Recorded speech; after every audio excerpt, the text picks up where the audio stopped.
I love hearing not only female voices but different perspectives. Yeah. Like they're so important. Like it's like, how many times do I need to fucking go to an open mic and hear 5 dudes talking about how they came to the buckets that week? Yeah. Occasionally, I want to hear about a woman's workday. I'm unloading the meat. Unloading the meat. Unloading the meat. Unloading the meat. Unloading the meat. Unloading the meat. Unloading the meat. I don't even know what it means, what it is, what it is, what it is, what it is, what it is. Hey, I'm unloading the meat. Unloading the meat. Unloading the meat. What's up, guys? New episode of Unloading Meat with me, Jared Ralphie Allen. Yeah, same fat ass, same fat time. I am here today with the one and only BLYTHE, a local comedian out of McAlester, Oklahoma. How's it going, BLYTHE? It's going pretty good. How about yourself today? Pretty good, man, on this, warm summer day here in February in Oklahoma, right? Yeah. Yeah, just beautiful weather, right? Yeah. I mean, I got layers underneath to keep me warm. How about yourself? I don't got very many. I can't afford the Ozempic, man. Not yet. It's not on my insurance. So how you been, buddy? I've been pretty good. Thank you for coming here all the way from McAlester, man, and braving these fucking harsh weathers in Oklahoma. Because, like, what? A week ago, we were out here and it was like 80 degrees? Yeah. Like, fucking Oklahoma, man. Like, what the hell is this? Yeah, it's because they pulled that groundhog out in Philly. I know. Goddamn Philly. And then you get the Eagles win the Super Bowl. It's okay. I'll still wear my hat. I'll still wear my hat proud. Oh, yeah, you are wearing the hat. But it's in black, so it's like a funeral. It's okay. You're in mourning right now with the No. KC? No. By this time, Taylor's already broke up with him. It's all right. How do you feel about Tay-Tay? Me? Yeah. I was a Chiefs fan long before Patrick Mahomes and any of them came, so she just brought more publicity and more fans. There you go. I mean, you got to have that. I mean, honestly, like, even me, I'm not a NFL fan or anything like that, but like, it's like the social media awareness of Tay-Tay. It brought it on. I'm not hating on Taylor Swift on my podcast. Swifties, don't come after me. Just kidding. Fuck you. Anyway. So, man, I think we've met like once or twice at a Brick Town. I think I saw you at. No, we met over at Cellar. Cellar. Yep. Cellar. Dude, it blends together sometimes because also like marijuana gets involved and so does alcohol. Like every time I'm at a club, it's a slightly inebriation is taking an effect, so that way I can get on the stage. So I hit up like a whole bunch of people, and you're like, "Hey, I want to do the podcast." Or, "Yeah, how you doing?" And stuff like that. And then I'm like, It's like, I'm not meaning any offense or anything, but I'm like, I'm also like trying to focus on my set and stuff like that too. I don't know about you, but like when I'm in the mode to like do comedy, I'm like really, really trying to focus on just like performing. Yeah. So like I'll meet people and stuff like that. I mean, no offense or anything like that, but like the next day it'll be like I couldn't even remember the faces or anything like that, or who I talked to or anything like that, because there was so much going on, and also I was a little drunk, and hopefully I had a good set. So BLYTHE, man, tell us a little bit about yourself. Tell my audience what makes BLYTHE BLYTHE. What got you into comedy? Well, I've always been into comedy, and stand-up was just never really on my mind. I did skits for years on the internet and never really took off. Well, I had a really low point in my life. In about December of 2023, I decided to give an open mic a try. It wasn't my thing. I loved the scene, though. Yeah. So I took a few months off, worked on myself, wrote, tried to pull myself out of a little bit of depression. And for the first few months, I'm always told no. Nobody's going to allow me to do this, or nobody's going to allow me to do that. Well, my goal was to stretch out the scene to southeastern Oklahoma, because we're 2 hours from Tulsa, 2 hours from Dallas. Yeah. If we can grow the scene, we're also 2 hours from Arkansas. Yeah. So if we can grow that scene and become one unit, then Oklahoma comedy can explode. Yeah. Just start making hubs Yeah. everywhere. Well, I'd say about September, one place told me yes, and then they liked who we brought into town, which was Alex Boyd, or whatever his last name is. And then we got Misty Von B that came in as well. Nice. That time. Shout out Misty. She's been on the Yeah. show before. She came in. That was my actual first show that I was on with them two. Nice. And Preston Sly. Oh, Preston, yeah. Me and Preston has done a lot of work together. Preston's a good guy. Yeah. I like Preston a lot. Preston's been on the show too. Shout out Preston. He's actually been here like 3 times. It's funny. He's been here, I think, 3 times, but just by the way things happen, you'll never see it on my channel. Because like he accompanied 2 guests and was just like their ride along. Because like let's face it, I am grateful for every guest that comes here, especially like you came from McAlester. I'm super grateful for that. But I also have a lot of women that come out here and do the show, and I won't say even more grateful, but like a woman's like getting this offer, like, hey, you want to come record a podcast at my house and sit on my couch? You know what I mean? And come to Bartlesville alone to a stranger's house that you met at an open mic. Sounds a little risky in 2025. You know what I mean? Yeah. So like, I'm grateful for every woman that does that, but I don't mind when they're like, hey, can I bring a friend? Because it's safety and stuff like that. Of course, I have no problem with that. Yeah. So like, yeah, they always most women that I have as guests bring a friend and they sit on the couch, something like that, and I have no problem with that. But like, Preston has been that friend for a couple of guests, and I have no problems. So, like, he signed a couple of these posters, and he's like the cuck. It's like, so it's like Missy and the cuck, because he was the cuck in the corner in every episode. This episode of Unloading Meat is not brought to you by your favorite mobile banking app such as Cash App. Man, I love using Cash App, especially when I'm doing things other than buying drugs. Cash App. Because like what you were talking about with promoting down there and trying to build a hub, I'm trying to do that virtually. Because I noticed that too. Like, there's a lot of talent in fucking Oklahoma. You've noticed it. You're obviously a talent. And the music scene's just dying off. Yeah. I mean, everybody, if you don't know somebody in the music scene, it's just dying off. Yeah. Even Oklahoma City. Yeah. But comedy is surging. Yeah. And like worldwide, I mean, the craft of comedy is really just in a boom period right now. I'd say like stand-up comedy and pro wrestling are in a boom period right now. Yeah. And like you said, like you hit the nail on the head. Like the more that you can have a hub, like and help kind of create that network. Like, dude, you're in a perfect spot down there. What you say? Like you said, Arkansas, Dallas, Tulsa, 2 hours away, dude. Like even Oklahoma City's 2.5 hours away from us.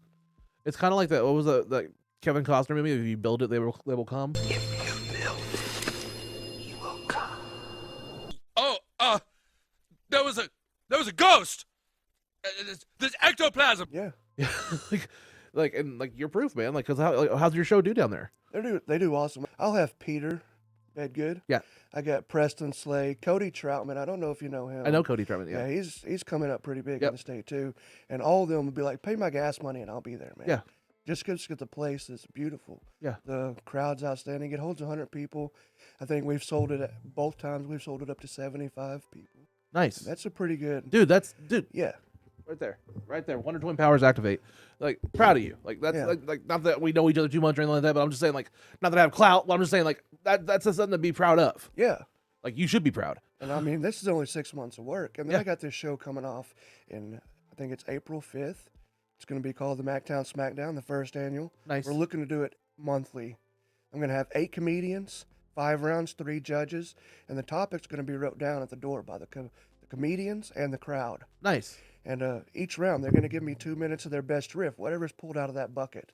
It's going to be no political, no rape, and no racism. Yeah. But whatever we pull out of that bucket, we get. Oh, shucks. Yeah. You took all the fun out of it, man. Well, Come on, Blythe. But we give them 2 No minutes. political. No. Yeah, we give them 2 minutes of their riff, and nobody gets eliminated. They all go all 5 rounds. At the end of the night, the winner gets $50. Oh, nice. The judges scale it on a 50-point scale system each round. The bartender account the tally of the points up at the end of the night. Yeah. And then I'll second it, and we'll have a winner. And then my goal is for that one, because I'm hosting it, to have my winner be the host of the next one. Okay. So they can carry the reign on over and still be a part of the community. That's nice. That person's already known in the community. Why not help build them a little bit more? You know what I'm saying? That's a great concept, man. Yeah. Like, that's an awesome concept. And on that show, I got Dalen Young, I got Tyler Wick, Tyler Wick, yeah. I got a Cheyenne Walker, Mm-hmm. and I got Jake Stacy. I don't know if you know Jake Stacy. I don't know Jake Stacy. He's doing his thing down there too. Okay. He's got this thing coming out. I'll get to that in a minute. Yeah. And then I got Justin Russell. Okay. I got Captain Isosceles out of Oklahoma City. I don't know if anybody knows him. Don't know him, but shout out, man. He's becoming pretty big on TikTok. He was part of another group. They're no longer together no more. Okay. BLYTHE. Where is BLYTHE at? There's no BLYTHE here today. Yes, sir. My name's Blake. Are you out of your goddamn mind? And I got Abriel Martin. I don't know if you know Abriel Don't Martin. know it. Abriel Martin. He's did a lot of work with Chrissy. Okay. And Chrissy, she has his back everywhere. Chrissy Isles? Yes. Shout out Chrissy Isles, yeah. And Who's that other one that I have? I got one more. Welcome to the Name Drop Podcast. Yeah, I just want to shout out everybody, man, because the more people know about them, Yeah. and Well, that's what this is. That's kind of what created this. Was like, like I talked off camera to you, like during COVID, I was trying to figure out what this podcast was, and I was going to try to do like a podcast about myself or just talking about myself. And then the thing that turned the corner was I got back into stand up, and I did one at Tulsa Comedy Club that went okay, and then I did a second one and Roscoe hosted. Yeah. And at the end of the show, he said, "Hey, if you're one of these 5 names I pull, come see us after the show." And it was me, Juju, Rashad, and like I can't remember the other 3 people. And Roscoe and Katie took us backstage and said, "Hey, you were really funny," and they wanted to get to know me. And so we talked for a little bit. They go, "Hey, we're gonna have an after party at the Colony. You should come over." This was January, I think, 2023. I want to say if the timing's right. And so, so I go to the Colony, and I didn't know anybody. And I'm kind of like a wallflower. I'm just sitting there smoking my pipe, and just kind of just have my back to the wall. I don't know anybody. Yeah. Just anxiety wise. I'm in Tulsa. I'm from fucking Bartlesville and shit.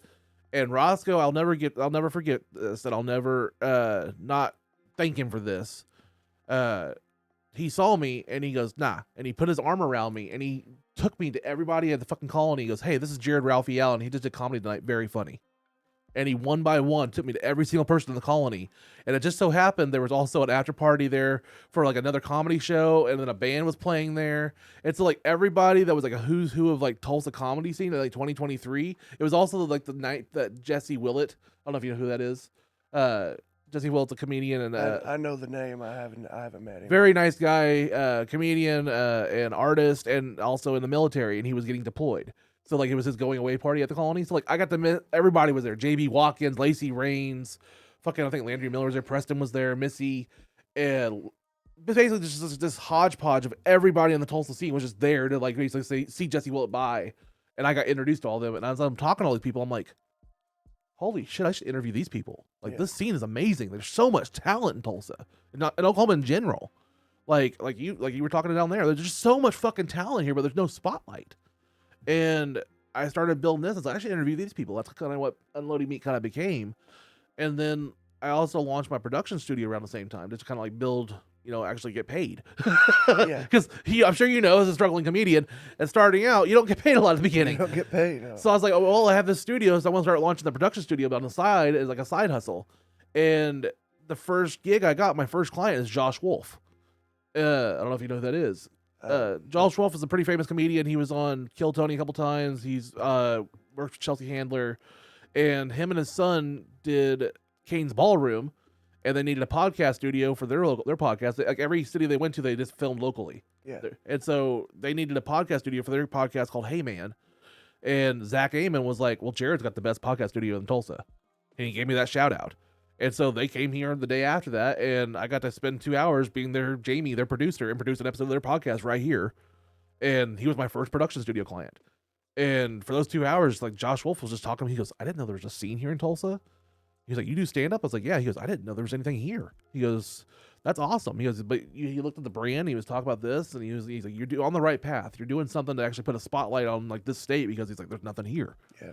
And that kind of got me on the spot. I'm sorry, I'm talking about myself a lot, but like, it's one of those things where it's like, I love talking to people like you because I see that spark in you.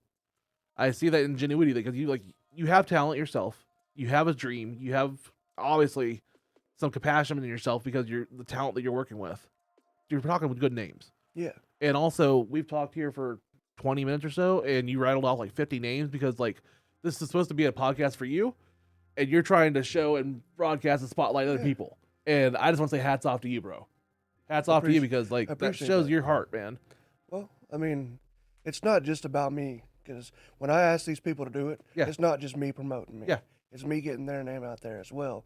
That way they can grow their scene. Yeah. And like I said about Jake Stacy, he's doing his thing down there. Yeah. He's got this thing called the CBC. It's Country Bumpkin Comedy. We've did 2 shows out there. It's just a barn in the middle of his mom's pasture. Yeah. We built a stage in it. I mean, we've had a pretty good time, and we've had the same people come out, Tyler Wick and all them, Dalen Young. We've even had Trash out there. Yeah. And trash don't go very far from Tulsa. He don't go very far. I know from it was Tulsa. a trash getting him on here. He left his trash stickers on the thing. But yeah, I mean, the 9 months that I would say that I have been in the scene completely. I would just say I love it. Yeah, and I've met so many good people. Because it's infectious. I mean, yes, you're gonna run into like every kind of scene you go into. There's gonna be the high school drama. You're gonna have that shit. Like the people just have cliques and stuff like that. Yeah. But for the most part, everybody here in Oklahoma is pretty good. They're trying just to navigate this scene and build what they can. And I love how many people are trying to just like group people, not to say like make their own cliques, but try to like just build something not just for themselves but for the whole scene. Yeah, for the whole scene. Yeah, because like it's lonely by yourself, and it's hard to do a show by yourself. Oh, it's hard starting out independent. Yeah. Period. So like, tell us a little bit about yourself, man. Like, what makes Blythe? I'm me, I would say. I go with the flow. I live life day by day. If somebody's got a problem with me, then I'll let them issue their problem, and I go on by my way. Yeah. Just like the Super Bowl deal. I got a Denver Bronco fan that messaged me that night. He was wearing Cowboys gear, spelling like an Eagles fan. And I went on a 24-block messenger right because of him. Yeah. And I didn't even say anything. Harder, better, faster, stronger. Nothing really bothers me. Blythe, I don't know if y'all know what the meaning of Blythe is, but in the Roman technology, it's the strongest warrior set out to fill. Okay. And that's why I got my name. It's because when I was born, I had so many trials and tribulations at birth that my parents felt like it fit me. Nice. I like it, man. Oh, welcome to the show, man. Thank you for being here. I'm already enjoying our conversation so far, man. Like, just the ingenuity, I can already see it in like the passion that you have. Yeah. I can see it. Because like we're doing comedy in Oklahoma. We gotta have fucking passion, man. Because otherwise, what the fuck are we doing here? Yeah. Like, you know what I mean? Like, I'm unloading the meat. Unloading the meat. I'm unloading the meat. Southeastern Oklahoma, what's up? Blythe here. April 5th, the very first SmackDown. Make you want to slap your mama. Don't it, Willie? Yeah, boy. Hey, mama. What the hell you want with? A one-of-a-kind comedy competition brought to you by yours truly. I got a few guys from all over the state coming in, from Oklahoma City, Edmond, Tulsa, Stillwater. Even one guy has been killing the Memphis area coming in. That guy, I don't see how he's not on the first 48 by this time by moving back to Tulsa. The kind of murder he's doing right now. That's right, April 5th, 1561. Buy your tickets at events with the QR code. Hope to see y'all there.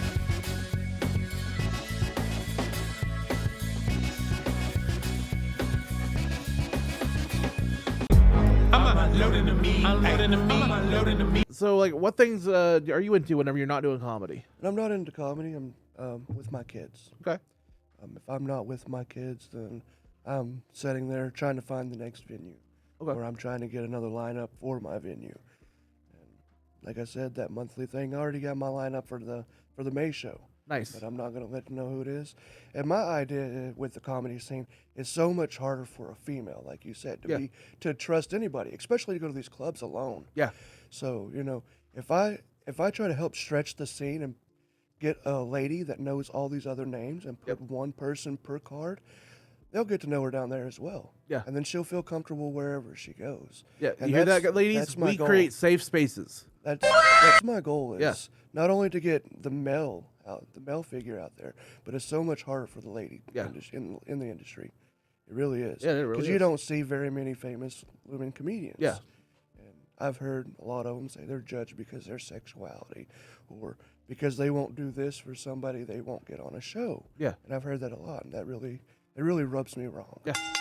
I mean, not that we're gonna be two white dudes mansplaining fucking like feminism and shit like that, or like the patriarchy, but like, yeah, I completely get it. Like, I want to be empathetic to all that and make sure that we're welcoming, and that's why I always try to make sure that like I don't just have 20 dudes in a row on my podcast. You know what I mean? Like, not that I'm like trying to be like tokenism or anything like that, but I want to make sure that it's an open shot, and I'm giving a fair shot to basically everybody, regardless of gender. It's funny. Yeah. Like, we're gonna have Katie here shortly on the podcast too, and just had Miranda on here. Like, I love hearing not only female voices, but different perspectives. Yeah. Like, they're so fucking important. Like, it's like, how many times do I need to fucking go to an open mic and hear 5 dudes talking about how they came buckets that week? Yeah. Occasionally, I want to hear about a woman's workday. and most of our crowds down there. Yeah. I had 75 seats. I think last show when I did it at the Illish, we filled 75 seats. I think I seen maybe 15 men out of that 75. Mainly women come to these comedy shows. Nice. And that means you're doing something. And you're doing something right. And if we can throw the mix of a female in there with them, they're not just listening to a male story. So it's relatability. Yeah. And it's like the best description. Like, I'm a pro wrestling fan. I'm not sure if you're a wrestling fan. I was. But like, there's a company called AEW.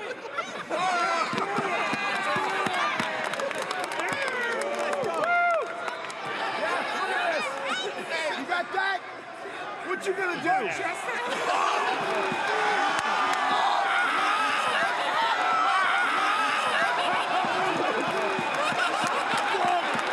you get those abs from? Working out a lot, unlike you. Go to your room, kid. You got her. Sick burnout team. Sick burnout team. You put her in a... You burnt her. Their philosophy when they book shows is like, we want to give you a smorgasbord of wrestling, not just like, oh, a really good story-driven match, not just a really good high-technical match, not just a women's match. We want to give you like a little bit of everything so that you leave that show and you're like, I got a little bit of everything. Everything was great. And that's kind of how I want to book a comedy show, and that's how a good show should be. Yeah. It should be a smorgasbord of comedy of different varieties so that way everybody can relate to something and go walk away saying like, hey, that was worth that ticket. Yeah. Because, like, you may watch the same show I do and, like, come out of it, like, we could watch the same, like, Chappelle special. You know, the very same, like, Sticks and Stones. Yeah. Put it up on Netflix. Get done after an hour. And I could be like, what was the joke that you liked the best? You could have a completely different answer than me. And that's just talking about Chappelle. Yeah. Now you put on a lineup of, like, 6 comedians, and then you ask the same crowd the same question. The answers are going to be varied highly. You know what I mean? Because everybody has a different fucking thing of what they related to. So the more that you can divide that, and the more that you can like kind of like, I don't know what's it called, whenever you like do the slot machines and you like do all the crosses and the X's. I am playing a game called the Big Bang Theory game. So hypnotic. It has me in its grips. 2 Leonards in a race. I need 3 rages again. I won! Bazinga! Bazinga is the war cry of Sheldon, their tall leader. You know what I'm talking about? Yeah, I know what you're talking about. I'm just not a gambling man. So Me I don't either. know- so I don't know the actual term, but I know what you're talking I'm just about. Patriarchy. I got my fucking tribal card just for the free healthcare. Yeah.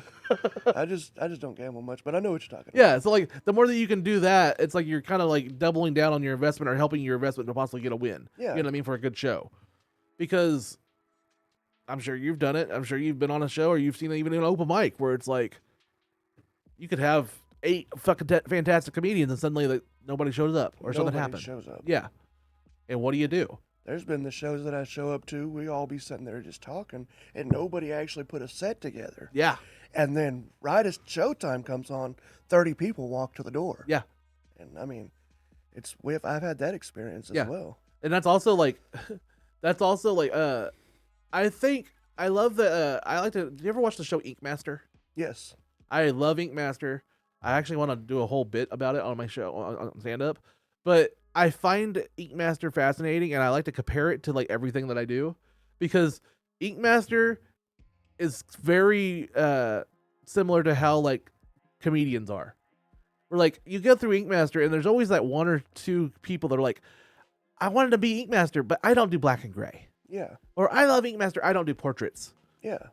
Well, it's portrait day, bitch. I guess you're getting fucked. You accurately captured a lot of parts about this lady. If you look at the shading on her nose, it actually has dimension. You actually put the contour in there. I don't know if I was the first one to say it, but I definitely wasn't the only one to say Leatherface when I looked at this tattoo. You know what I mean? Like, you know, it's like you should be able to have a little bit of every tool in your tool bag and be able to dabble in a little bit of everything. So like what I'm saying is like when somebody does like a roast battle or does your show, Yeah. and someone's like, well, I don't do, that's not my cup of tea, or I'm a crowd work comedian and no crowd shows up. Well, you should be able to improvise and do something else. You know what I mean? And like, I always like want people to like be able to like dip their toes in every type of comedy, improv, fucking skits. You talked about it off camera Yeah, that you started with skits. Skits, yeah. Like every single thing builds you a different tool in your tool bag to where like even this podcasting I think is super important in 2025 to just to have a conversation and get this, on camera and get your nerves out a little bit. I think all of that kind of rounds you out to be a better comedian of what we actually call a comedian in 2025 in my opinion. Because we're just presenters. We're showmen. We're trying to actually show and present stuff and promote. Like you said, you gotta have that. You gotta have every person. You gotta have every tool in your bag. Yeah. To be able to do what you want to do, to be successful in the scene you're chasing or the dream you're chasing, whatever you're there for. Yeah. You got to be able to do it. And who's to say somebody says, "Oh, I can't do riff comedy. I've never done it before." They show up and I brought potential out in them they didn't know they had. Yeah. And it changes their whole life. Yeah. That's the way I feel like. I mean, I'm not sure if you've seen any of my stuff I do. Like, I'm really partial to roast battles. I love roasting. I filmed 2 roast battles. I have them on my channel now, and like I really love my roast battle competition. And like I love so when you're talking about your competition and like how you have your show set up, I love it. I love the ingenuity because it's something different. Yeah. Like it's not just the same. Like not that I'm knocking any regular comedy showcase or anything like that, but it's something unique because when I look at Oklahoma comedy, let's just be honest. How many people are actually, when I say a draw name recognition alone? Like you put an Oklahoma name on the flyer and instantly that sells tickets. Yeah. It's hard. It's I'm not disparaging anybody, but not a lot of people are at that level yet. But you put a SmackDown or you put a concept together and you include all those names and people can get behind the concept, like a roast battle or a show, SmackDown. Yeah. Once you have that as an actual thing and people actually understand what the concept is, well, then you can get all the other guests in there and the comedians and you're building the names with the brand.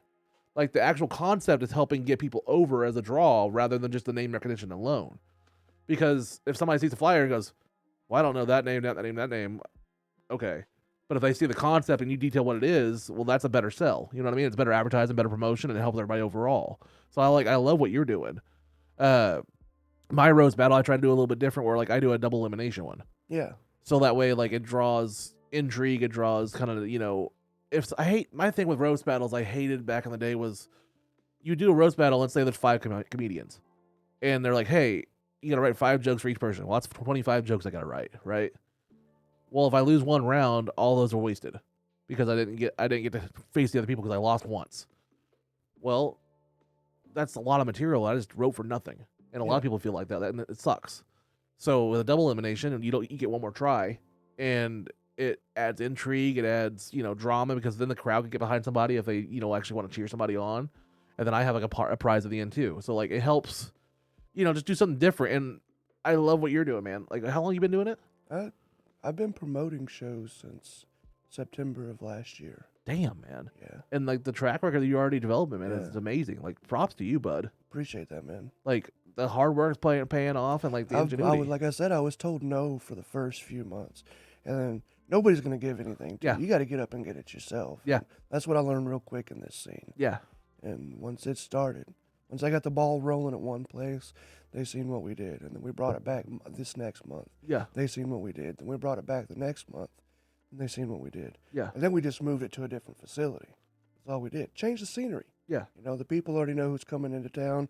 They know what's going on. We're just going to change the scenery. Yeah. And the illest is a bring your own bottle club, bring your own beverage club.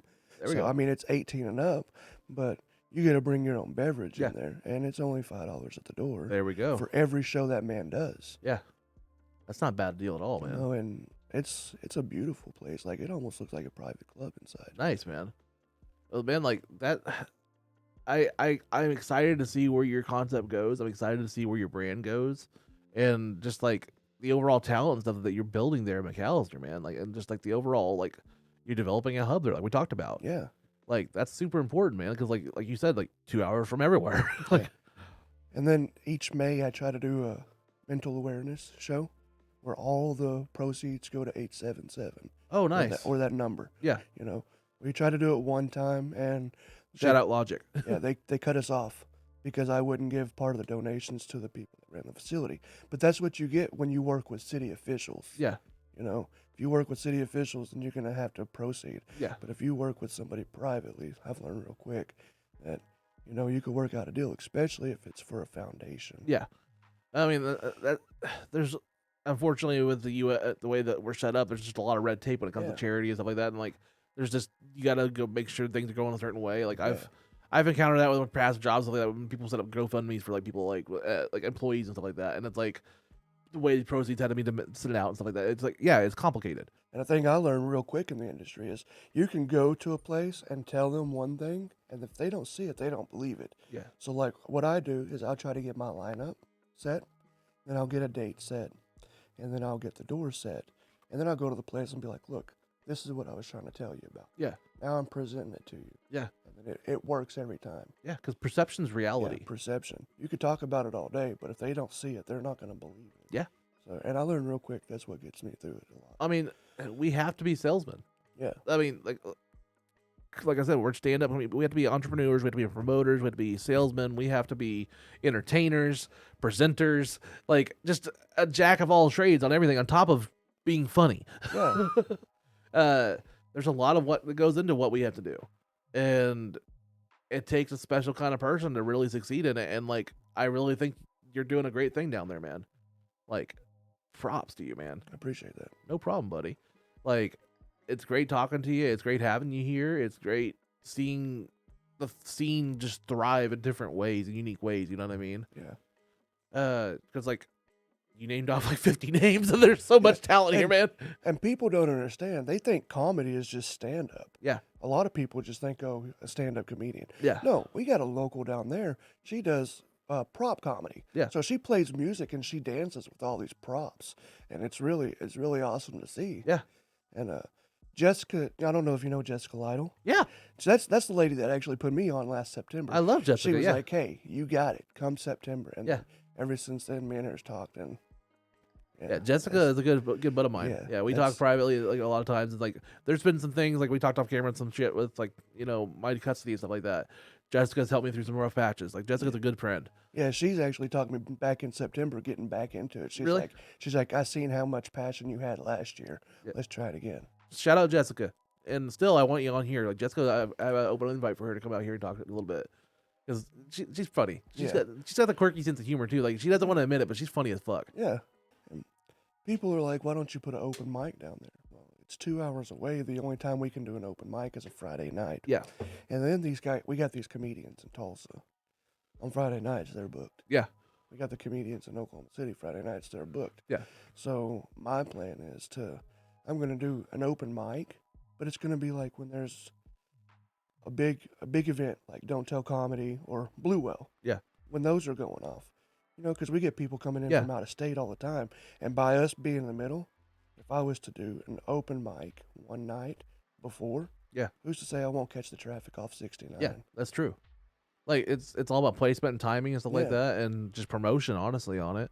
But you're right. That makes a good point. Like people talk to me like, I'm in Bartlesville and I have this show and stuff like that. And people are like, why don't you do an open mic in Bartlesville? I'm like, well, there's already so many in Tulsa, and like getting people to come to an open mic to Bartlesville is gonna be hard to sell. But if I did shows here, maybe. But yeah, like I want to develop a show around this area too, that kind of does what you're doing, is like builds a hub to where like just because you're Tulsa, there's other things around that central area too, where things are in town, like Blue Whale, like you talked about. Yeah. There's other things. That's what we have to do. We have to be entrepreneurs, man. We have to hustle. Yeah. Just to make it in this crazy state we call Oklahoma. Yeah. Another thing that I've been thinking about that I would like to do. Yeah. I don't know how good of an idea it is, but I can get your opinion on it. It's horrible. No. Everything's going virtual. Yeah. Everything's going virtual. Okay. Say somebody can't make it out of town because the weather is bad or something up here and it's not down there. Yeah. And they want to watch the show. I would like to create a website that has a streaming base that they could pay the door fee at and watch our show live as well. Yeah. Because if I don't add that link to where they pay the door fee, then I'll lose all the concept and my comedians will make their money as well. That's honestly a great idea, and that's something. Let's cut her here.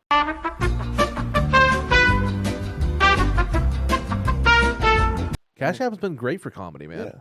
Yeah.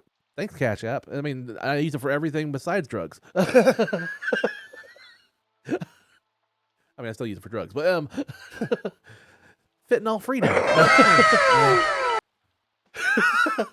I mean, we're in Tulsa comedy. You're gonna see some fucking cocaine users. cocaine.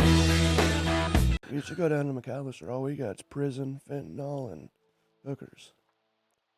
Man, I mean, you're in Bartlesville. You went down this trip. We have a Dollar General, a church, and a weed dispensary. It's the Holy Trinity. Yeah.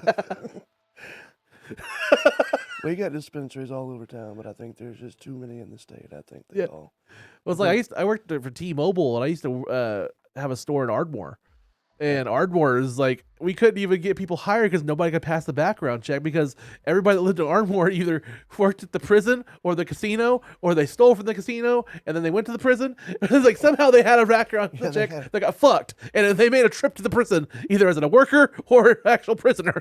And then they went to come work for T-Mobile. I was like, I can't hire you. Yep.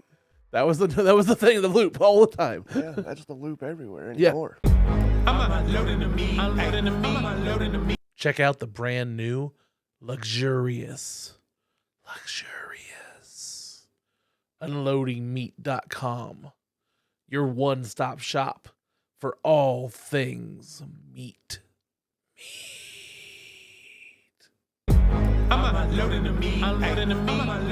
So BLYTHE, like, what are your comedy goals? Like, what's something like, let's say 2025. What does BLYTHE want to do by the end of 2025? By 2025, I would like to see myself not only on my own shows, but I like to be on other shows as well. I like to put the grind in a lot harder than what I did last year. I did so much in 9 months already. What can I do? You know, I got a whole year now. Yeah. What can I do in these next 10? Well, are you open to roasting? I'm open to anything. Well, when I get the concept going, and I haven't got a venue yet, but sometime at this point, I'm going to be doing the next Unloading Meat Presents Roast Battle. You're roaster number 1. Alrighty. So, Appreciate that, sir. You're vote on that. I'm going to have 8 comics this year. I'm looking for venues. Venues, reach out to me. And we're going to have 8 comics in a double elimination roast battle tournament. It's going to be filmed and put on YouTube, and the winner gets $200. I want sponsors for it. And just looking for venues right now. Okay. So your contestant number 1, I already got some other people in mind for some good contestants. And that's probably like 3 or 4 of the people I have right now out of the 8. Yeah. And then, like I said, winner get $200. I'm just looking for venues right now, and then probably I'm looking probably around April or May. Is like right before summer is what I'm looking for. Yeah. Because ideally I'd like to do like 2 or 3. Last year I did too much. Like last year I started out, like I started in 2023, was doing really good. I did my first Unloading Meat Presents showcase at Sesh Lounge. I don't know if you've ever heard of that place. Yeah, I've heard of it. Sesh Lounge was a place that was in Tulsa, and it was a place that we did an open mic every Thursday. It was a weed dispensary that had a lounge. It was really cool. And then after like 2 years of being there, the landlords figured out that everybody was just smoking in that lounge, and they're like, "Hey, we don't want you smoking at the lounge next to the weed dispensary." So they kicked the people out, and so we had to close down the mic. But it was a great place for a mic for a long time. And I did my first show there, and recorded it, paid everything, had everything going. And 30 minutes before the show, some guy at Sesh Lounge went into the booth, was like, "Hey, I want to hear music," and put on YouTube music and fucked the soundboard up. And when I came back, basically I have a silent film. Yeah. I recorded the whole show, and he hit mute on the fucking thing. I actually have a silent show. Really? It was the first time the Illish invited me out. I bought a camera off of Amazon. Yeah. I didn't realize it didn't have a mic on it. Oh, fuck. I had to buy a mic to Bluetooth, and I mean, yeah, you can see my hands moving and everything. Yeah. But I just didn't take the time to go back over and do voiceover. Yeah. I just deleted it. Well, I felt like I was heartbroken because like I paid people all my talent there, and I had a good show, and it was a great show, and then I get it back, and I'm like, fuck, I fucked up the show. So then I like went to a different venue. I went to Go Theater, and I just kind of I did too much. I did 4 shows in 4 months, but like it was too much. It was too many too fast, and so I'm gonna try to space them out now, and just kind of get some different venues. And I want them to look cool on camera. So like I would love to eventually get my roast battle to where it's like touring. Like, hey, pay me to take my whole production to your city, bring 8 local comics, and I'll film it, and I'll promote it, and I'll put it on my YouTube, and pick you like the champion of that city. And we'll just promote it city to city like that. I think that has a concept that would actually work. It's just getting the ball rolling. Yeah. And like, dude, honestly, I see that same thing with you. Like the SmackDown deal. Like the concept you just described, that's a great concept, man. And you know, like I said, we're wanting to stretch the scene out. I've seen Muskogee growing a lot too. Muskogee has been really flourishing. Scotty Woodward's doing his thing down there. Shout out Scotty, bud. Yeah. So And that's the actual last one that I forgot over there at the Illish. Oh, really? In March, yep. So it's gonna be him. Scotty with his big curly ass hair. I mean, I think in the next year, I think if we all keep our grind at it, Tulsa, Oklahoma City, Muskogee, us, Arkansas, and Texas, we could all be one unit. Yeah. I mean, pretty close to connection. Yeah, and I mean, it's all about keeping that connection alive. So using social media smart to and intelligently to fucking promote. Yeah. And really just keeping the connections going, create the network of just there's so much fucking Oklahoma talent. There is.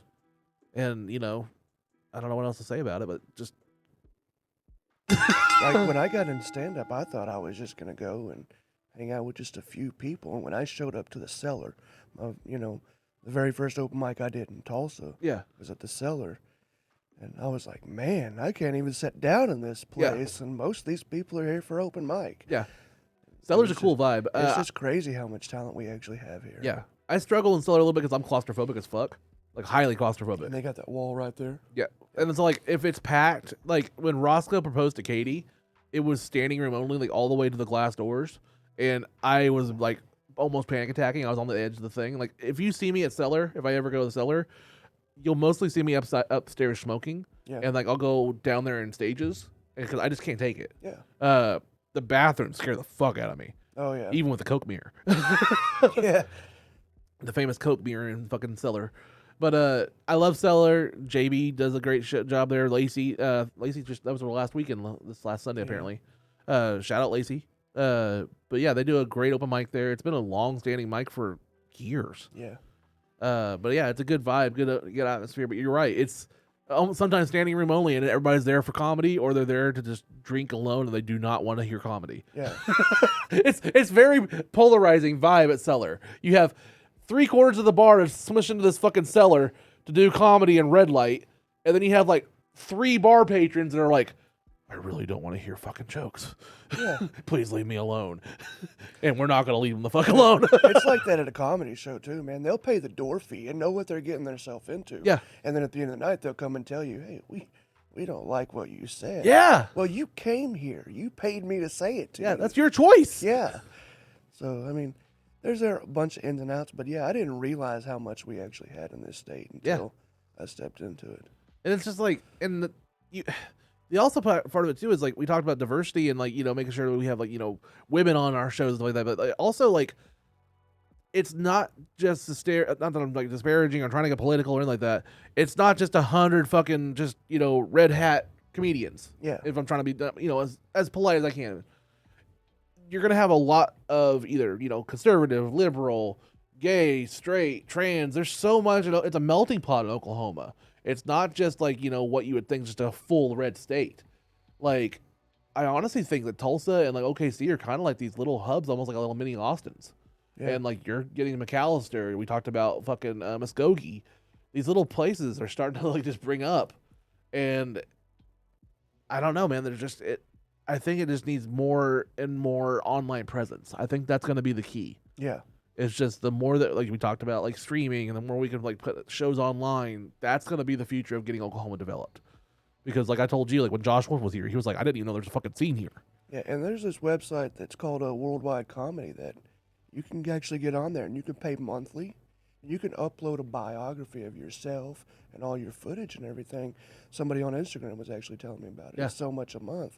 And I mean, that'll actually help grow the scene as well. Yeah. As long as we can get a lot of people behind it. And yeah, that's the key thing, is getting people behind it, getting people support it. Guys, follow Blythe, support this man, support the things that he's doing. You could follow me along the way too and be helpful. But like just the clicks, the subscriptions, the likes, the follows, all that shit helps. Yeah. Because that's what gives us quote unquote clout to get booked other places. And people are like, oh, that guy's famous. That guy has a following. I'm going to book him to here. Yeah. Like, that's the thing that actually gets us booked is, like, people see how many followers we have and stuff like that, and it honestly helps. Yeah.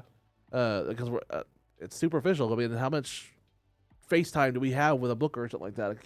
It's maybe like a 30-second conversation on a call or an email or something like that. Yeah, through an email or something. Yeah, so having good footage, that's another key thing, is, like, having footage that's actually not just like a handheld phone cam.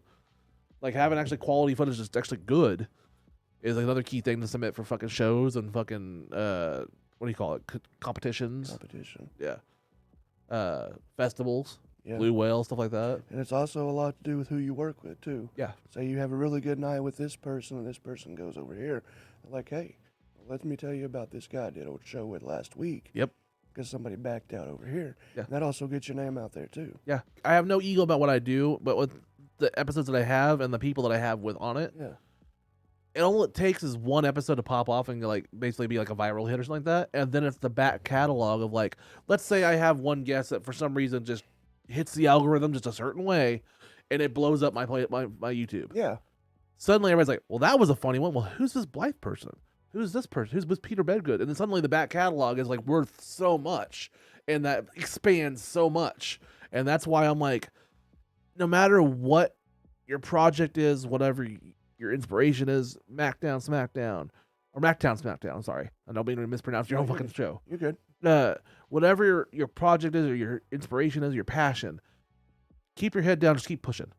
Because all it takes is one thing and just be ready for the opportunity. Yeah, ready for the opportunity. Just keep grinding, keep hustling, and just be ready for the fucking opportunity. I think you got something special there that you're building there, man. I really do.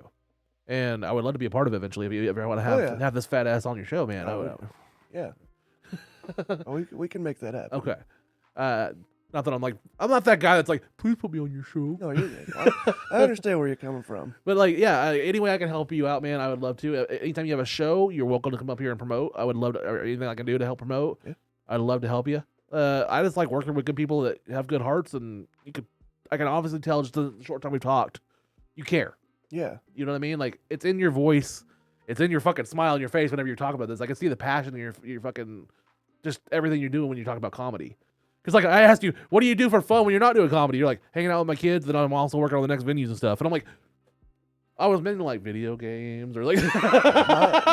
my oldest son's actually mad at me. He's like, why can't I go to your shows? And I'm like, son, you got to be 18 years or older. He's like, but I'm with you. I'm like, it don't work that way. Yeah. Not only that, I can't leave him running around the crowd. Yeah. I mean, the comedy club's probably not the best place for kids. Oh, no, it's not. It is not. There's been a couple times where, like, I'm a big... Do you know who Flight of the Conchords are? Yes. Love that band, and they did the live show in, like, London, and, like, they're doing a song about, like, skating or something like that, and he looks down and he goes, oh, there's a kid there. Well, that just made that awkward. And then he's like, it's, like, not my fault. It's your parent. You brought the kid. We actually did a show in Stigler, and like the person walked through the door, like, ma'am, you know, she's like, I don't got nobody watching. I want to come to your show. So it's the way I look at it is it's basically like going to a Deadpool movie. It's all those parents when the original Deadpool movie came out and they were like, oh, it's a superhero movie. I want to take my kids to it. And then they were like pissed off at Fox and stuff. They're like, this is not what I signed up for. This is an R-rated filthy movie that I took my kids to. It's an R-rated movie. And they were like, just because it's a superhero movie, they thought it would be like acceptable for kids. Just because you hear comedy show doesn't mean it's appropriate. Like, it's like, do you remember, what's his name? The guy that was Danny Tanner on Full House, the dad on Full House. He died. Fucking A, not John Stamos. I'm trying to think of his name. Bob Saget. Bob Saget was like America's dad on Full House, and it was like squeaky clean.